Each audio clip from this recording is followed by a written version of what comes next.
Welcome to episode 178 of the Necronama.com. You know that feeling when you're searching for a new horror book, but you're just being stared down by a wall of Stephen King? We're trying to change that.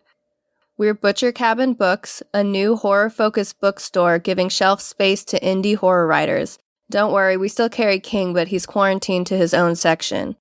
Learn more at horrorbookstore.com, where you can buy books online along with merch and mystery boxes. Or you can visit us in person in Louisville, Kentucky, where we're open year-round. If you're looking to start your own podcast, you should check out Libsyn.com and get up to 2 months of free podcasting service when you use our code NECRO, all caps, NECRO. Libsyn provides you with great customer service and support. They have real-time podcast analytics, free podcast guides and tutorials, and everything else you'll need to get started podcasting today. Go to libsyn.com and enter the promo code NECRO today. And check out the Necronama.com wherever you listen to podcasts.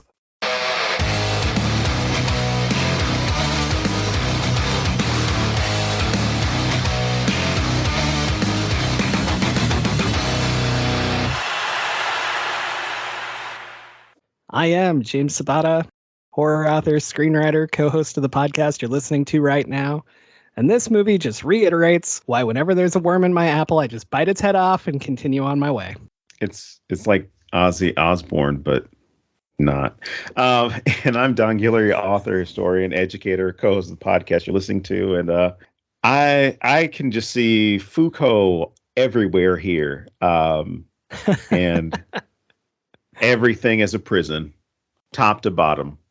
There you go. And you'll never be able to break that cycle. And it was on Netflix, and we were all watching. Yes, bring in the Panopticon. Always. I have an obsession with the Panopticon. So yeah. I don't know. We don't have a guest this week, so we can pretend you're the guest. What kind of books you got going on, Don? What's your what do you got coming out? What are you working on? What are you pushing? Oh my God, this is a good thing we don't do this in person. Well, James has some great work out. In fact, one is Fat Camp. It's available on Amazon and anywhere you can get books. You can probably have it ordered. Then, of course, I've got Bastards of the Bayou and Magnolia Lane. And then maybe sometime next year I'll have a couple more things that are out. But they are currently sitting in a box. And it is sealed until I'm done with what I'm supposed to be working on right now. Nice. I'm considering dropping a book by the end of the year, but we'll see. So anyway, yeah, I got nothing. This is hard. Why is there no guest? I'm so That's what confused she now. said. Anyway, that is what she always says. Says, "Why are you here? Where's the other guy?" Well, sometimes it's good not to have a guest because then we just get to, I guess, have our banter about the film that we're discussing and don't have to get too deep into it. Plus, there's no editing on any of these episodes. As I stammer, we don't care. We don't care about the things we say wrong. We only edit things to make our guests look good. James was accidentally racist. Leave it in. You know, that's fine.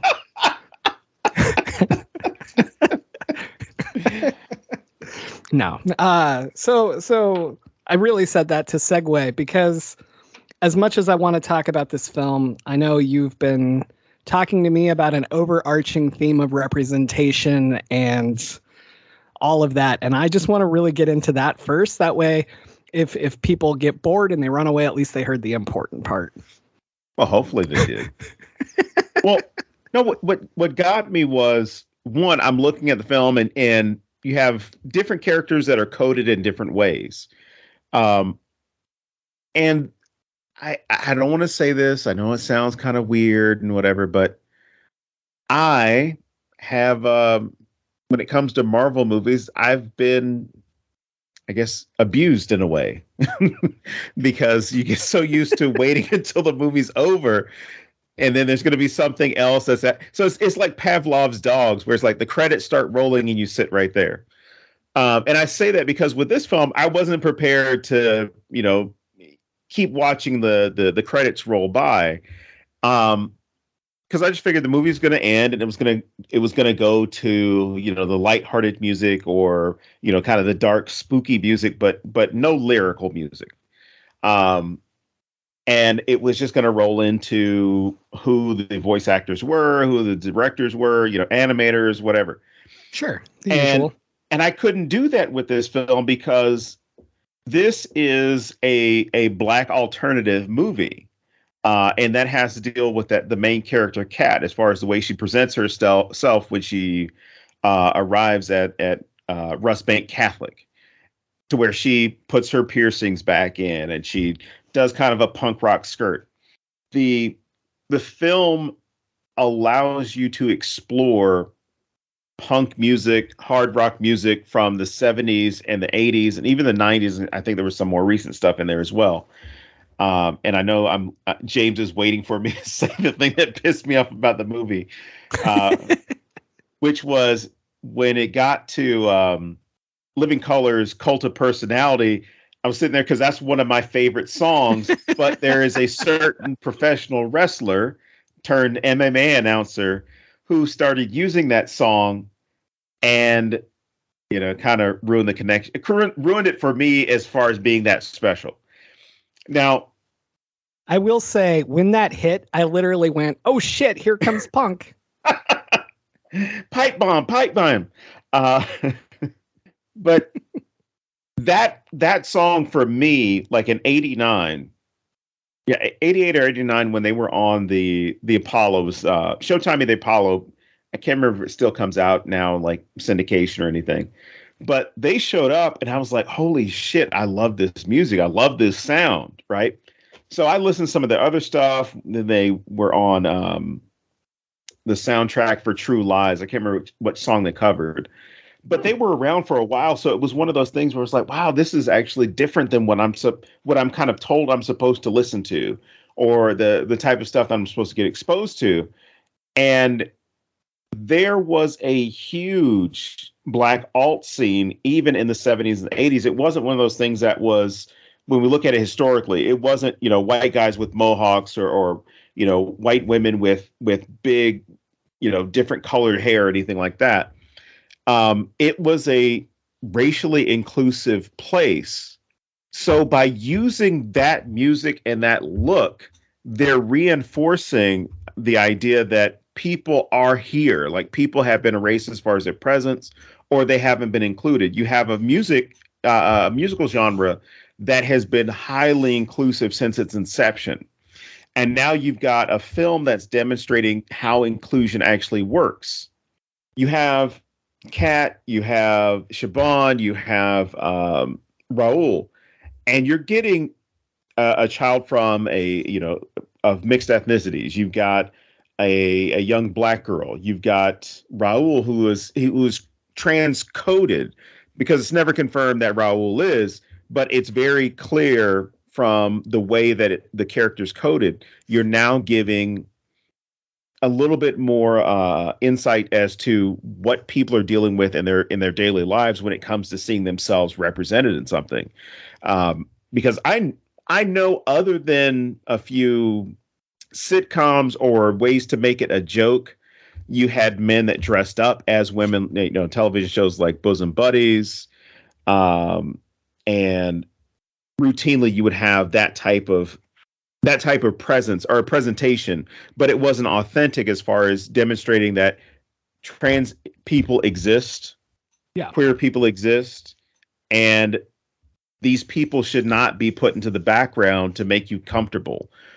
These people should not be pushed to the margins to where we don't see their needs, their concerns, or for that matter, their humanity. So you've got all these things that are thrown into making this film, whether that was the crew of voice actors, and the voice actors match the characters as far as their backgrounds, their ethnicities, their identities, match those character actors with those characters, which is another great touch. I was not looking for this film to be that film that gives you a community in its full presentation and representation. And this film checked all those boxes, but it wasn't to check the boxes. They even had a consultant, which James, I sent you the text the other day, as I'm going through the credits, and that's why from where I started this, we're finally getting here.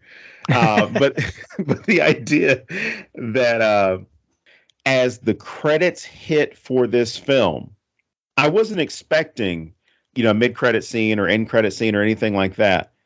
But I'm watching the art that's on display that's telling the story of the individuals involved. But it continues throughout the film, punk music, this rebellious attitude, demonstrating that there's change, there's something that I'm not comfortable with. So I'm watching the animation go by, and I'm listening to the music that's being played. I'm looking at the lyrics as they show up on the closed captioning. And then I sent you, James, this message where I was like, people are going to not notice how important this is or the role that this person has. And that was the diversity, equity, and inclusion manager or director that was ensuring that, one, it's not an issue with just employment and making sure that you have people that are accounted for, people that actually are part of the community, that are actually have some ownership over changes that are going to take place. And beyond that, I got to think of the best way to say this. You're not treating the issue as if it's again, checking the boxes, or you don't want something represented in a certain way because it's going to make people feel uncomfortable. But I honestly wasn't planning as getting as excited about this film as I was and still am. Because it's something I feel we're seeing a lot more of a trend to having children, young adults represent and present who they are. And again, from top to bottom with this film, you've got people from different backgrounds that are seen. Even in the case of course, I forgot his name because their sister Helly, the gentleman who's the Mad Bragg or Mad Gab. Anyway, how he's in a wheelchair, but he's not a villain. That is Manberg. Yeah, Manberg the Merciful at the end. He's not there as far as his disability. His disability is not there as something that is a struggle, an overt struggle for him. Like, we have to remind you that he's in a wheelchair. But also, what you see with other films, you see disability tied to being evil. So there is not that cop out with this where we've got this guy in a wheelchair and he's going to be grumpy and angry and he's going to, he's the one who's summoning the demons to take kids away or whatever an alternate version of this would be. You see him as being a protector and making do with the physical condition that he has, the limitations that he has, and still sees himself as somebody of value and somebody who is, who has agency. And it really hurt to say that word because I hate that word so much. There's a difference between using it correctly and using it to score credit, Yeah. Or to bitch about it when you don't understand what it means. So, yeah. Oh, technically, James, mermaids can't be black because of the light that's at the bottom of the ocean. So she would be translucent. I'm going to go finish listening to Charlie Kirk and Ben Shapiro now. I'm waiting for them until they're on Rogan. Anyway, continue. All right. So again, I hope nobody takes anything we just said seriously. Continue. All right. So, I mean, what were some of your impressions? Because I went on for a while to talk about this alt thing and identity and how it's, that sense of independence. But well, I mean, what were your thoughts? The biggest thing that pops off the page to me is, I was really honored when they brought me in as a consultant for demons and how demons feel. That really meant a lot to me. And all right. So, no. This whole movie, number one, the soundtrack's fucking amazing, as you said. Mm-hmm. Like this is the kind of soundtrack I could just pop up and listen to anytime it's so good. Whoever curated it is absolutely awesome at what they do. It was nice to not need a certain Joan Jett song just because there was a rebellious girl in a movie. Or a pro yeah, I guess you could call her that. Welcome to our wrestling podcast. But anyway, so in between the ropes. So I didn't have super high expectations going in. I knew that an author that I really like helped write this. Like he co-wrote it with the director, Clay McLeod Chapman. He's gonna do an episode of this show someday too. But I went into it because I loved his newest work, Ghost Eaters. And it was just a fucking amazing book. And so I was like, oh, shit, he wrote this too? Excellent. Mm-hmm. And I literally, me, I read spoilers for everything. I didn't watch a trailer. I didn't read spoilers. I just dove in. And I was so pleasantly surprised by what I found because none of this felt forced. Right. At the end of the day, and I'm not totally bashing Netflix. I understand why they do the things they do, but the fact that this was on Netflix and didn't get the corporation treatment is amazing to me. That it was allowed to actually represent people and do it correctly. But I'm kind of, as you were talking, I was having flashbacks to our conversation with Haley Piper recently, mm-hmm. and Haley was talking about like people just being in the movie, and it's not, oh, what are trans problems or what are black problems or whatever. Mm-hmm. Like they're just there. And this movie did it on a better level than I've seen in so long. Everything else has something that feels pretty forced to me. And this really didn't. And I was very impressed with the representation in it. As far as the actual story, I have concerns at points that it dragged in places and could have been shorter, and I think they tried to do a shit ton more with it than they needed to. But that's me wishing that this was a series instead of a movie. Right. So, yeah, I don't know. Overall, I loved it. The second time through was actually even better. The parts that really dragged for me the first time didn't seem to drag as much, so maybe it wasn't as big of a deal as I thought it was the first time. The thing I'm most confused about, not that any of this has anything to do with social commentary or what we do on this show. When you tell me that Key and Peele are in a movie, I expect Key and Peele. And I didn't get that. They were very toned down. They were still weird. They were still crazy. Key was still very much Key in certain points. But we didn't go full-blown Key and Peele. And if you would have warned me going into this, that would have been a huge turnoff for me. I'd be like, no, that's the reason I want to watch this. And it was so refreshing instead. Like, it was cool to see them do their thing while not overshadowing everything else. And right. I really appreciate that. Like, looking at it from a social commentary perspective, I appreciate it even more.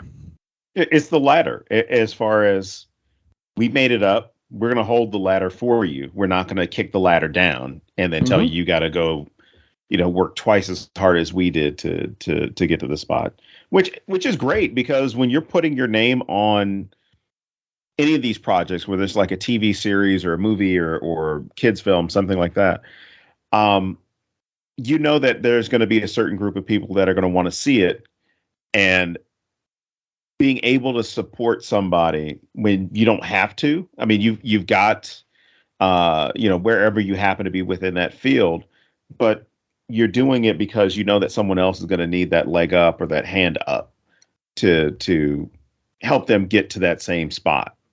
And you're just getting so many more eyes by using your name, And that was another thing. This movie has a lot of big name people. Yes. You have Angela Bassett, James Hong, Ving Rhames.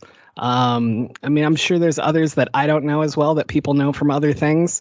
But, and even obviously Lyric Ross. But like, it was so interesting how, we get so many animation movies, and I don't want to call out any specific movies I haven't gotten to see because they don't come out till April. But it's not all about this is the name doing this character. I did not give a shit that Sister Helly was Angela Bassett. Like, I mean, it's great, but that's not why I liked her. Mm-hmm. And Ving Rhames was awesome. I love his character, but if I didn't know going in who it was, I don't even know that I would have noticed it was him. And I love that they just, again, not overshadowing the important shit. Well, when Ving Rhames was talking, or I should say Buffalo Belzer was talking, I did want Arby's. So. Did you want him to come for you, boys? I don't know if anybody else would. What's that? I said, did you want him to come for you, boys? Yeah. This also. Yes. All those texts. This also, it demonstrates that you don't have to do a kids movie, a kids horror movie for kids. And it just by happenstance, I happened to watch some video with Guillermo del Toro, and said that you don't have to tone things down for children to watch these, whatever it is, because what happens is you watch the movie and you'll talk. And they went through these films, and he said the most traumatic movies I ever watched were Disney movies. And then went on to explain, you're seeing the innocence, you're seeing all this good stuff in this thing, and something horrible happens to them, and everything just falls apart, as opposed to you don't see that person being targeted. In horror, it's kind of like, these are all the other things that will come up, and kids will get it. I love it. And again, in this film, they did not dumb anything down. They did not hide any discussions. I mean, they didn't go out of their way to have those discussions, but they didn't hide anything. And then I guess minimize the significance of life-changing events like the kid's parents getting killed. Because that is a traumatic event to take place. And then having to go from foster home to foster home, and then eventually, juvenile hall, and that's stuff that is really scary.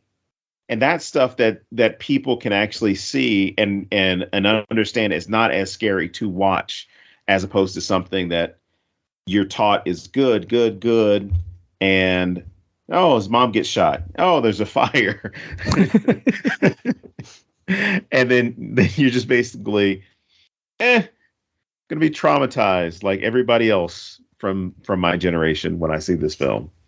Well, and even the trauma that does happen here with her parents dying, this scene is written so well that in like 2 sentences, she sums up all of her feelings for however old she is. Like, fucking amazing. One scream and my parents were gone. I don't know if that's the exact wording, but holy shit. And then the whole thing about I was supposed to hate my life. Like, yes. Wow. Just wow. Like, that's the kind of shit that makes me retire and just burn all my writing, which is terrible because it's all digital. Anyway. But no, like, that's the stuff that I'm just like, that's like master level writing. Just these 2 sentences that encompass everything. And they don't feel like a rehash of anything I've ever seen. Mm-mm. So, yeah. Now, we've talked about you going to school and I'm sorry, not school, but, basically traveling with your folks when you were growing up. I also went to Catholic school, which will come up again later. Yes. Oh, I was going to get to both of those, buddy. I wish I'd gone to an all-girls Catholic school. That's cool. Yeah, go ahead. Were you ever the new kid as far as like you had to completely change schools, the next year or even halfway through the year? You never had that experience? No, from K through 8th, I was at the same place. And then like all the little elementary Catholic schools, like when you graduated 8th grade, you started 9th grade at the Catholic high school, like all the little ones combined, right? So like I was new-ish, but so was everybody else. Like I never had that thing. Like we never moved growing up, like we never, like my mom still lives in the same house that she bought in 1970. So like, Yes, I never had that, and when I did, everyone had it, so it didn't count. Mm-hmm. Wow, I haven't run into anyone who wasn't a new kid at one point. I did not know that. I figured that, maybe your parents had moved from one neighborhood to another, and as opposed to going to this school, you get thrown into another district. Okay. Never. Wow. All right. I was the new kid way too many times. Yeah. And it was early on as far as being an Army brat, but even when it came to like buying a house in one neighborhood and then moving to another, I had to change schools in the middle of the year, probably like 3 times once. But yeah, it was something I took with me when I started teaching, because one of the students, she was crying, and I think it was 9th grade. She was crying and upset because she was going to have to move. And after telling me the reason why she had to move, I just basically told her, I'm like, this is a great opportunity. 1, you're getting away from that problem. And then 2, when you go to this new school, you can be whoever you want to be. And I, at least that first time I see Kat, when she, Siobhan and other girls are like, oh, you could be friends with us, KK. You can be with us, blah, blah, blah. You see that she doesn't want that. She actually wants to be that individual. She wants to determine who she's going to be. And I thought what does she call them? She calls them like the pretty poodles. Mm-hmm. Yeah. I love that. The poodles is a pretty direct reference there. I love that they can get away with it like that. Taking notes in case I ever write middle grade. This is going to be a kid getting a whole bunch of texts that say like duck beads instead of dickheads, So anyway. Oh my God. All right.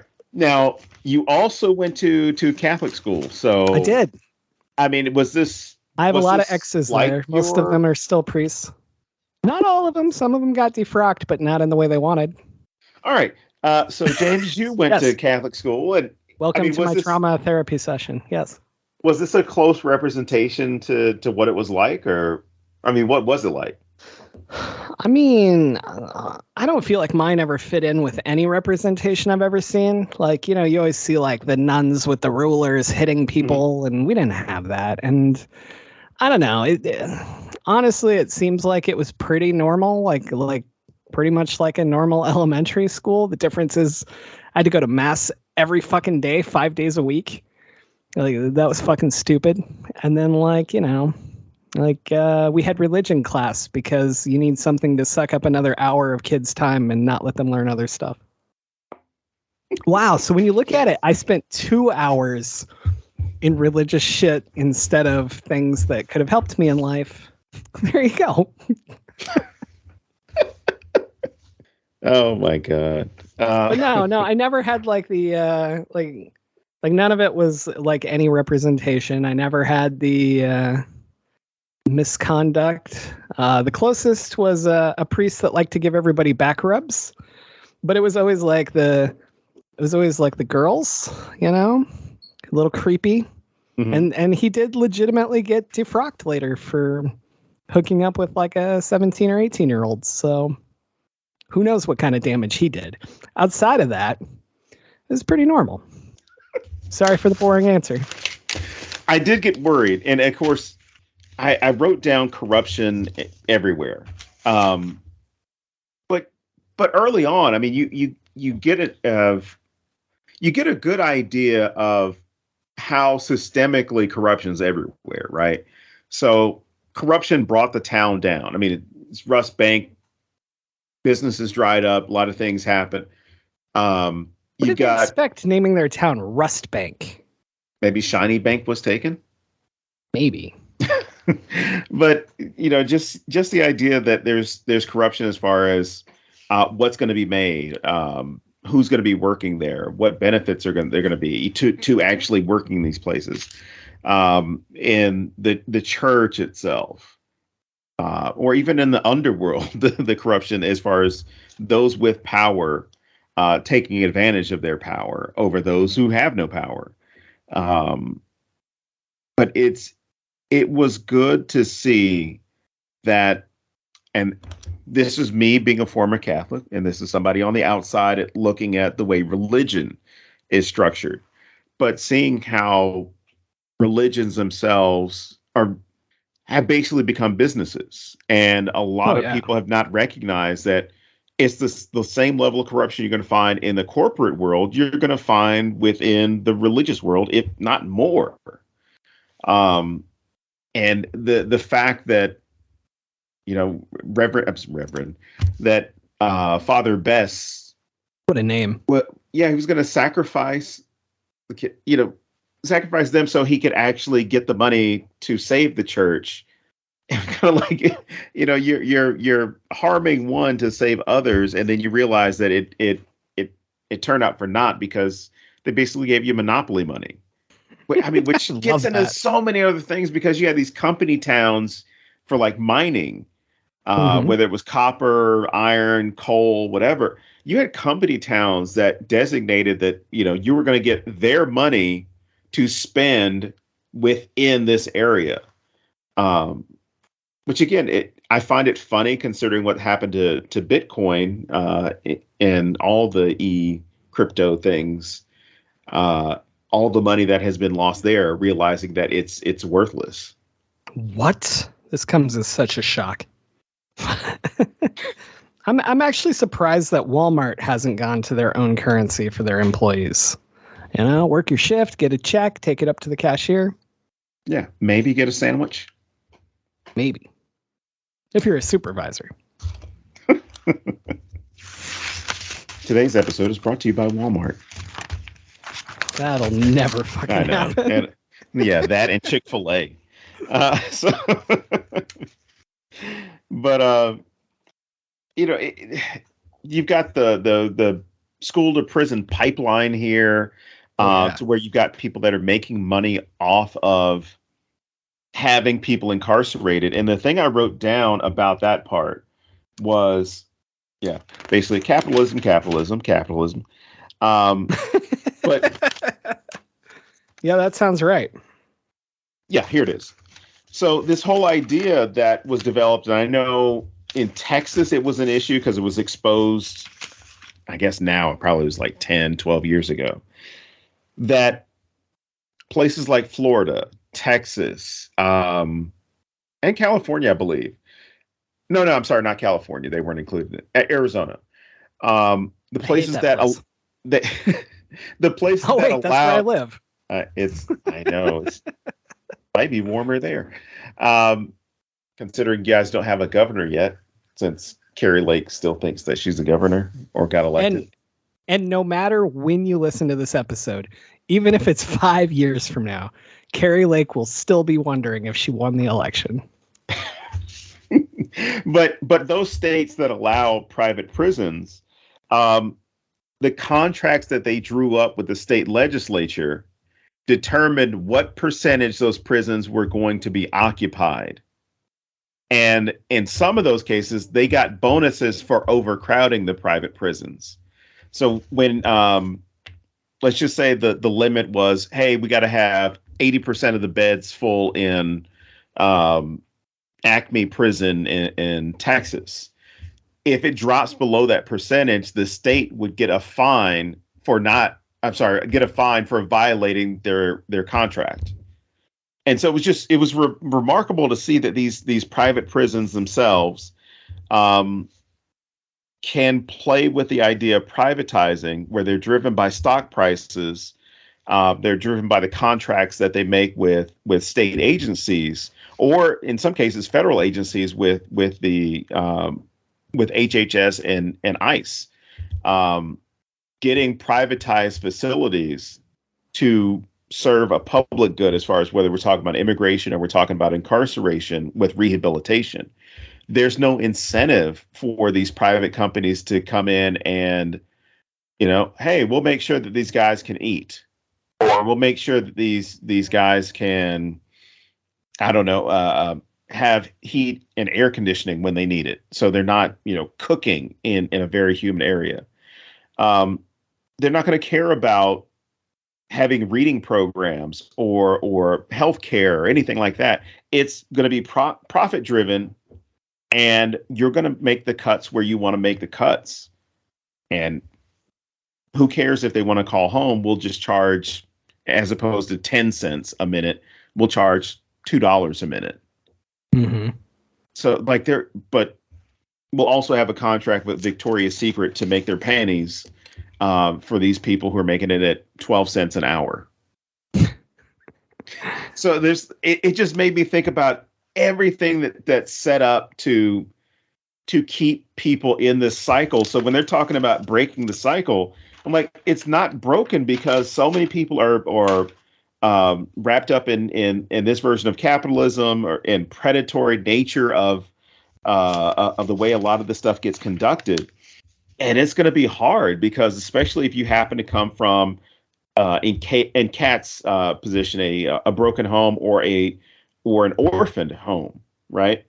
Or if you happen to get in trouble in school at a young age, you develop a record there. And so you have schools that you can determine the percentage of, or I'm sorry, the probability of any of those students going to jail based off of where they sat in third grade. And I don't mean like physically sat. I mean, as far as their grades and any of the feedback from school psychologists, things like that. They could predict in third grade whether or not you were going to go to prison. Jesus. Based off of things like schools and education. Whereas these assholes don't want any of that stuff. They don't want these young ladies, because it's an all-girls Catholic school. They don't want any of them that might be troubled to, basically get out. It's deal with your troubles here, and we're not going to provide you with any types of psychological or medical facilities to address your needs. So you're going to find ways to get what you need, whether that is, housing, food, healthcare. You're going to see people that are going to do things the way they need to do them, whether that's legal or illegal. And then you just have these people that are stuck in that cycle because if you commit a felony and you're convicted of a felony, that never goes off your record when it comes to hiring. You have to check that box, and it could be, as far as nonviolent crime and violent crime were treated the same. So you would have somebody who might have just had too many drugs on them. Now, do you know on those forms, is there a box to check for like he's a really good athlete or he has a bright future ahead of him or anything like that? Look, last time I looked at one, I didn't see him. I do love the scene where Siobhan goes to see her parents, the Claxons, and she like lays out like, I know the truth about what you're doing. And she like lists everything that's wrong with it. And then her mom's like so excited, like, yay, welcome to the family business. Yes. Like, I thought that was such a fun scene while accomplishing so much. And it just really it also just really reminds me of what it's like to talk to some of my relatives when I list terrible things happening in the world. And that's the reaction I get back, so. But no, I really liked how they did that scene. And I thought it fit all the characters really well, but it also just like punched me in the chest. Like it just made me go, I hate humans so much because that's too real. Well, especially the whole idea of they have the opportunity to raise the dead and they, raise the former board members so they can vote as undead. So they can vote to approve a prison. And just the thought that knowing how dirty that is, as far as like how you're making your money off of the warehousing of human beings, that you have to go and raise dead people in order to support what you were doing, whereas everybody else in the community did not want it there, wanted other things. And that's what I think about every time we have these discussions about bond measures for, professional whatever teams. You see that, even that is something that you can see being funded by the people who want the money because they have enough money to fund it, or you just give ownership to the local area so that they can actually get a return on the money that they, took out in a bond measure. But I'm every time I looked at something in this film, it was everything sucks. Everything that we need as far as functioning as a society is corrupted past a point where we don't know what to do to fix it. Because if you have, to go back to the private prisons thing, if you go back to thinking about it in the sense of percentages. So, hey, we got to have these beds 75% full. And then you see those state legislatures, because they don't want to have to pay the penalty on top of whatever the contract was. You see this push of public safety and crime is running amok. So you actually feed into that problem and feed into the need, like, well, we need to put more cops on the street. We need to put more money onto our police departments, as opposed to realizing that, none of the metrics show that any of that stuff has changed, but it starts feeding itself. Now you got more police, you got to have over policing. People are getting arrested, charged, thrown into the system, some with felonies, and they can never break out of that cycle. So you just see how the prisons and the need for those prisons, since it's a corporate private prison, it's going to be profit driven. You don't see the need to divest from that. That makes sense. Yeah. Because where else are you going to make money? You're going to buy Twitter and then tell people they can register for. I'm assuming Twitter is going to be still ongoing by the time this episode airs. I don't know. This is coming out Monday, dude. But no, like, I think that this movie really hit, like you said, like all the corruption in every level of everything. And even as you're saying, like, it's so far gone, like none of us know what to do. Like, I'm just sitting here like a little cartoon character with the dark cloud over my head, just like, aw, he's so right.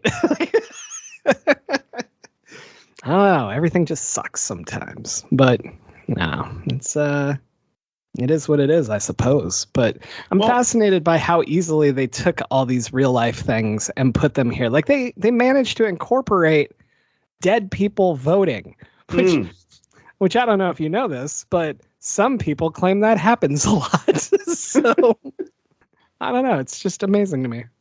Well, it's going to be hard for the truth to get through to some people.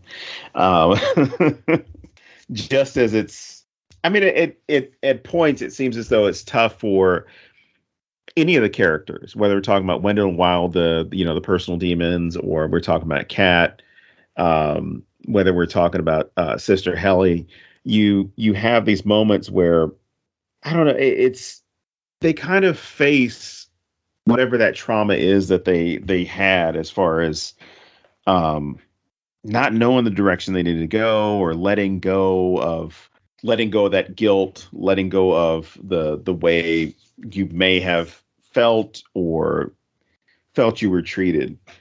Or just in the case of Buffalo Belzer, the idea of his children all leaving him, and you quickly realize, like, it's not just Wendell and Wild, it's all these other children that he'd had before left and didn't come home, and the frustration of, you'll learn. Mm-hmm. And then finally coming to his senses, saying, I was actually afraid that you guys were going to leave me like the other ones, and I didn't like. So this idea that when we've got the Claxon family, or the Claxon couple, one, I never thought that I would say the words, they did a pretty good Black Trump. But I did yesterday when I was watching this. Wasn't that obvious? He resembled him. But just when they start presenting, hey, we got the votes, we're gonna tear all this stuff down. that even their own child doesn't matter to them, where they're basically going to bulldoze over her to get what they want, because that's what's important. That's what matters. It's not about what's doing right or doing what is right. It's about doing what is right for us. So it was really cool, or at least the way that they mixed the music into that scene to not necessarily drive any tension, but definitely make you feel like you're up for a cool scene. But that's all I had as far as those notes, because we talked about all the other stuff. So let's talk about Wendell and Wild themselves. All right. We've kind of skipped them for the most part, and I find their story really interesting. Like, if this had been a series, like, I could see, like, half episodes or full episodes just going to them and how they get here. And I love their buildup. I love the hair cream. The fact that the hair cream can bring things back from the dead is absolutely hilarious to me, because that's what guys are trying to do with it. They're trying to bring something back from the dead, and I love that. But their whole relationship with what's his name? Buffalo Belzer. Yeah, there we go. I mean, that whole relationship is interesting while being trauma level fucked up, and then like you also find out that he's trauma level.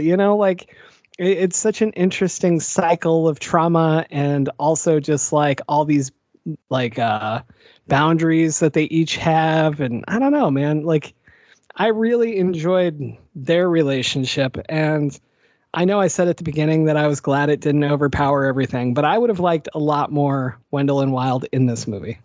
Mm-hmm. And that's what I was expecting, because I did the same thing that you did, and I didn't mention this earlier, which is I didn't look at the preview. And in fact, I asked my daughter if she was even interested in it, and she just kind of gave me the thumbs down. She's like, I don't know, not interested. We're not going to watch it. So it was something that I knew nothing about, because she wasn't excited about it to the point where she wanted to watch a preview. But when I watched it, it really set me up to think about, this is going to be about these two little demons that are pestering this girl, or she's using to do certain things. And I think, to agree with you, I think it was the appropriate amount or appropriate level, because not just the amount of time, but the level that they threw into the characters for Key and Peele. It did leave you wanting more, but then you also feel like it was an appropriate amount. But it was something that was going to get you interested in watching, especially when you realized, who was voicing those actors. You see, there's a certain tone that they're going to go for, and certain tone they're going to work with, that their fans or people who know of them are aware of. But it definitely brings attention to a film by having them taking those roles, as minor as they may be, compared to what you expect.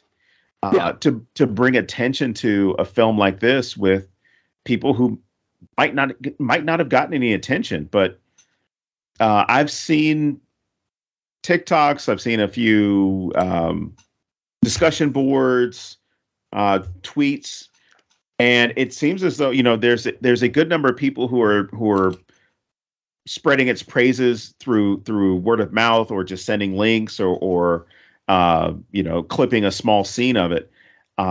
And people are interested in this movie. They like it. The commentary that I've read and I've heard is all like, this is something that I wasn't expecting to see. But even as I saw it, it wasn't something that was patronizing. It wasn't something that was tokenizing anyone.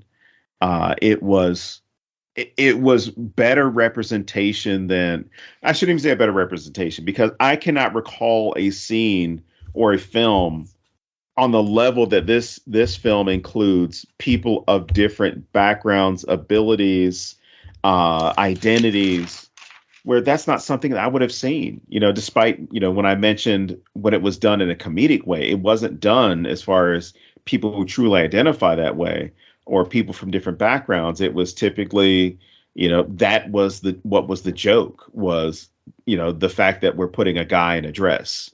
We're not actually having a serious discussion about the trans community. Yeah. So, there's a lot that's going to be discussed online that people are going to be drawn into the film, and watching it by myself before I plan on having my daughter watch it, I feel even better about having those conversations, having those discussions about what things were done in the film and who's included, and how different that is from what I saw when I was growing up, where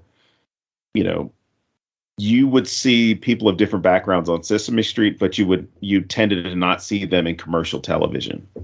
Oh yeah, man. God, I never thought of it that way. Huh.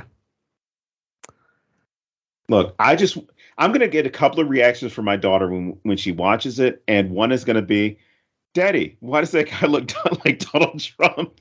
And then, and then the other one would be, I think she would identify Raul's character right away as far as like, I feel that this person may be trans, but I'm not going to ask them what their identity is. That's their identity to tell me. Because of a lot of the movies that she's been watching lately and a lot of the media that she's been presented with, like she knows what a trans person is. And she knows, the whole idea, the understanding of misgendering people and dead naming. And I'm just wondering, as far as like the conversations that she and I have had, like what is going to be her impression seeing more of that representation. And I may be just, overthinking it, like, oh man, she's gonna, really appreciate it. She's gonna think it's really cool. Whereas I'm just projecting because that's how I feel about it, looking at it.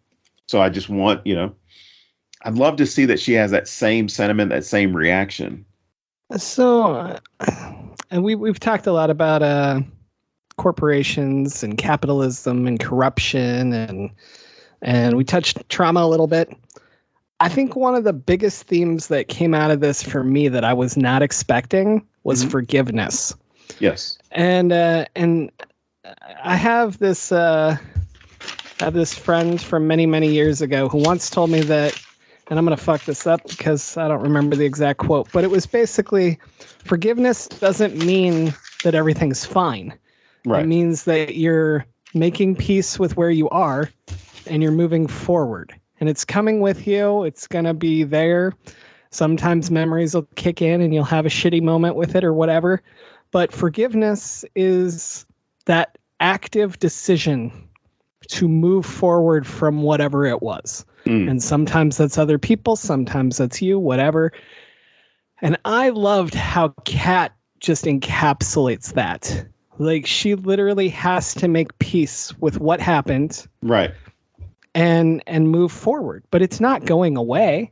Like her parents are on a giant fucking, I don't know, billboard building, whatever at the end, like none of this is going away. She's going to think of it anytime she crosses that bridge, but it just does such a good job of making peace with that mistake you think you made. Because how could you not? Anyone in that situation would think, I screamed and now they're dead. And man, it was just such a deep, beautiful way to look at forgiving yourself. And then you see it with the others, you see Buffalo Belzer and Wendell and Wild. They go through their own forgiveness thing, and it's not taken care of. It's still there. They're always gonna have their little spats between themselves, but they move forward. And man, I just thought that was such a cool thing that happens with so many characters in this film. Because I think something that's reflected in this is things are going to change over time. Like nothing is going to be permanent to where, I don't know, however you feel about somebody or something or what status you have, it's not going to be permanent. Your life is going to change and your perspectives are going to change based off of that. Absolutely. And if you expect your life to be the same day in, day out, I mean, How boring. I don't know what to tell you. My life isn't the same from the morning to the afternoon. I don't know what the fuck's going on over here. So that's extra true today. That's why it's funny. But yeah, man, just I don't know. That you say that the doing the same thing every day, and I literally had like a visceral reaction. Like that was like the most terrifying thing anyone ever said to me. That was weird. Do not want to be the same every day. No Groundhog's Day for me, I guess. Well, I will to tie this back into the prisons. That is at least people who've been incarcerated for 10, 15 years on a variety of charges. That the one thing that helped them move along was understanding that every day was going to be the same as far as what they're expected to do. The schedule, getting up, lights out, the job that you're doing, the tasks that you're pulling off, where you need to be. It's the same every day of the week. Every day of the week, there might be a little change here and there, but from one person I talked to who was in solitary confinement, and somebody else who I've listened to an interview. They had been in 21 years, and they said basically what got them through was treating things like it's all the same, getting to that routine. And I think that's another issue with the prisons of the way we're building society, or the way that we're kind of shaping society. We're expecting people to do the same thing day in and day out. Don't complain. Don't have issue with what's going on because you don't want to be a problem. And if you are a problem, you need to be dealt with. You need to be punished. So don't step out of line. All right. So I guess that brings us to movie recommendations. I guess I'll go first since there's no guest. My double feature with this is self-serving, and it's Coraline, because Henry Selick made both, and because we're covering Coraline in like 2 weeks. So I just wanted to get you hyped up on that episode now so that you download it when it comes out. All right, Don, what are your 36 movies today? All right. This is a mix of aesthetics, what's being told, who's included, who's not included. So in no particular order, I've got Beetlejuice. Oh, good. Yeah. I've got The Witches reboot with Anne Hathaway. Nice. A Nightmare Before Christmas. Anything Key and Peele.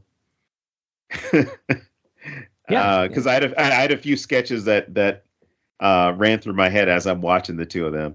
So Candyman, Home, 9, Goosebumps 1 or 2, The Corpse Bride, Addams Family, the cartoon versions that have been recently coming out. If you love Key and Peele, Keanu. I love that movie. Paws of Fury, which when people say they could never make a remake Blazing Saddles, Mel Brooks did. And made it a kids movie.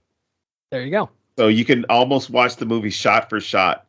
That it's Blazing Saddles. Mitchell's versus the Machines. The Gate. That's a good one. Book of Life. Don't Laugh. Tales from the Hood.